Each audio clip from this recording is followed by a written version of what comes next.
Hello everybody, we are finally out in the woods again, not too long after the last video, although this time we are in the beautiful state of Wyoming. We got Krystal with me today, and we are hiking to an arch here in Yellowstone National Park. We spent the last couple days just kind of exploring. We've gone to some of the geyser basins, we've seen Old Faithful, just been enjoying the park. But today it is time to go to an arch. So we're doing the walk out to Yellowstone Natural Bridge. It's supposed to be a pretty easy walk. I think it's basically just a road walk, a closed road, but yeah, we'll see. The one thing we haven't seen yet that I was really hoping to see on this trip is a grizzly bear. However, this is apparently prime grizzly habitat that we're hiking in, and I read several reviews that you are very likely to have a bear encounter on this trail. It's even warnings at the trailhead, so maybe we'll get lucky and see one. You want to see a grizzly bear while we're hiking, Krystal? I'm a little nervous. Yeah, Krystal hasn't seen any bears in the wild yet, so. But we got bear spray, and obviously we're being bear aware, as they say. So we'll see what happens. Oh, it almost looks like a white DJ. Hi. He's friendly.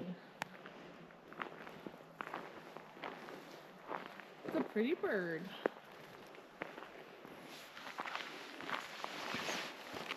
She really likes birds.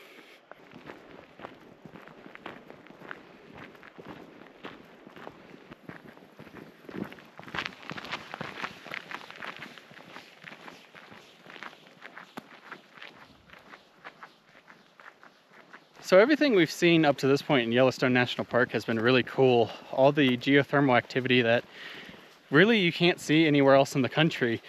But the problem is, it is extremely busy at all of those. Even right now in the shoulder season, it is the start of October, it is crazy busy. So it's really nice to be out here on this trail that we have all to ourselves. No one's out here except the two of us. What do you think, Krystal? Yeah, I mean, that's what we were just saying, that you just go like not even a mile into backcountry, as I will air quote, and there's no one else. Just as we say that, there are literally 3 people in front of us. So I don't know if you can tell on Krystal's bandana there, but she has Smokey the bear. She is trying to channel a bear encounter for us. Hopefully a positive bear encounter. Just tell me this wouldn't be just the perfect spot to see a grizzly. I think it would be. On the right track. So we're finally at the point where we get our first little glimpse of the bridge. Turn you around here. You can just see it right there. Let's hike up there and get a good look at it. Apparently the route to the top must be a little bit confusing, but here's how you do it.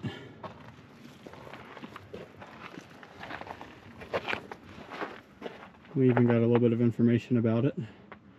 It compares to arches in Utah. Utah. Why don't they compare it to Kentucky? Ridiculous. That's a nice arch. I like that arch.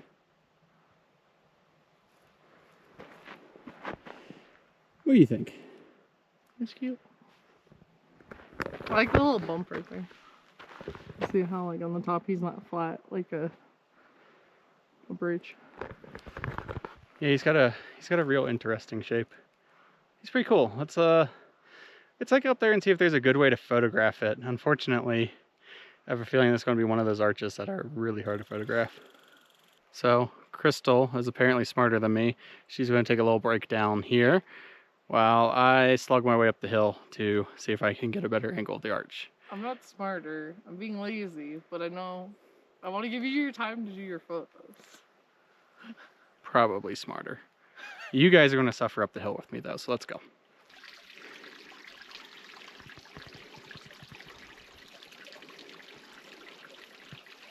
Well, this is a very cool angle of the arch, but apparently I'm the reason they put a sign down there, because this is not how you get to the top at all. The trail veers off to the right, and I mean, seeing it from here, it is extremely obvious. But somehow I completely missed it and just scrambled up to here, which, in my defense, there is a clear user trail up here, but oh well.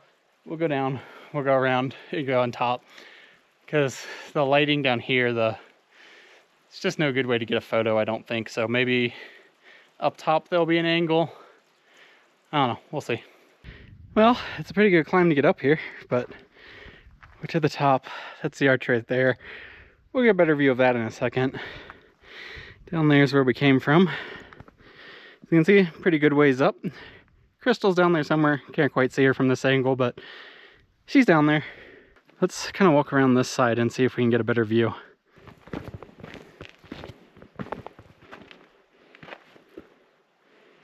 Don't know if you can see her, but Krystal's way down there. So there's the arch. Now, the NABS data, NABS being the Natural Arch and Bridge Society, actually classifies this as a double arch. I don't know if I agree. There is a split in that main shelf there, but I don't know if that actually goes all the way through. We'll have to look at that closer.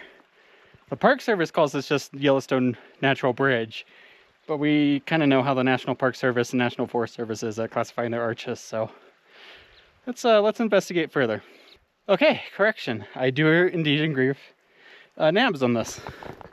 As you can see, there is a clear split in the main shelf of the arch.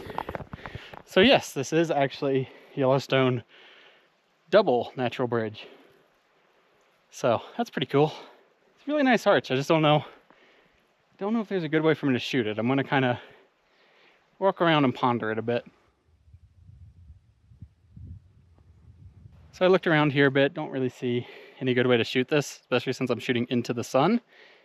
So I'm gonna hike back down to Krystal and see if maybe there's something down there I can work with, maybe shooting up the valley. Yeah, I don't know. Might just not be able to get a good shot of this arch in these lighting conditions, but regardless, it is an impressive natural bridge.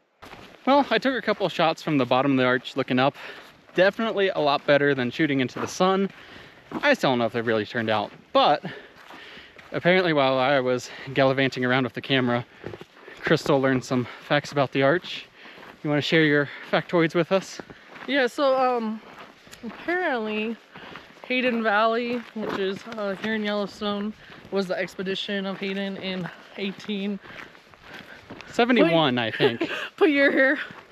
And they constructed the path, but they wanted it to be turned into a road over the natural bridge. And luckily, they didn't. Indeed. Random historical facts you didn't ask for with Krystal. And also there's one other historical fact that Krystal demanded that she gets to put in this video. Yeah. So in some of the geysers, they used to wash their laundry and wait for the geyser to explode. Like, their laundry's done and it just flows out. And they specifically mention natural, like, I believe wool would last longer doing that, but like cotton would disintegrate in the temperatures of the water. So there you go. If you need a new way to do laundry, apparently you just need to find yourself a geyser. Also, they apparently used to like cook fish in them. Oh yeah, yeah. There's a one that's like fishing geyser or something. Correct me if I'm wrong for the name. But they would fish in the lake right around it, and then they would just put it in that geyser and it would cook it, like pretty much boil it instantly. I don't know, I kind of feel like that fish would be pretty gross, but I don't know, never tried it. So we're basically at the end of this trail. It's just a really short road walk out. So that's pretty much the end of this adventure. Unless we happen to run into a grizzly bear, at which point I'll insert some footage, but I think it's pretty unlikely at this point. So thank you guys for watching, and we'll see you in the next video.